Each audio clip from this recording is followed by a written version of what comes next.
Antonio Bonan del Centro Meteorologico di Teolo, come sono queste condizioni del tempo per i prossimi giorni?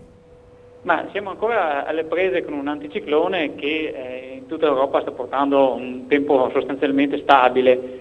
Adesso piano piano cominciano anche ad affluire delle debolissime perturbazioni sull'Europa che su di noi però fanno ben pochi effetti. Ci accorgiamo al massimo di qualche annuvolamento che a tratti ci interessa.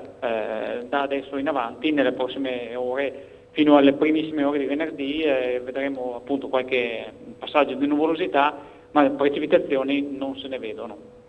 E fino a quando si può prevedere un attimino come sia il Natale, per esempio, il periodo delle festività? Beh, è presto per dirlo. Da come si vede adesso non sembra un Natale piovoso o nevoso, però vediamo nei prossimi giorni se si può aggiornare questa previsione. Temperature di questo tipo, proseguire insomma diciamo un'assenza di precipitazioni e altro, non era abbastanza costante negli inverni precedenti, o sì? Ma succedono periodicamente diciamo, dei periodi relativamente lunghi di secco in inverno.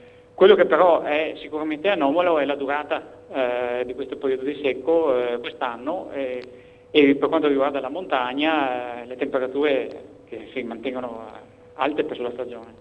Persisteranno anche nebbie in questi giorni? Allora, avremo delle nebbie più facilmente verso sud e più facilmente nelle ore più fredde in questi prossimi un paio di giorni, però più avanti, quindi da venerdì, diciamo così, sabato e anche domenica, è facile che siano un po' più estese e anche più persistenti.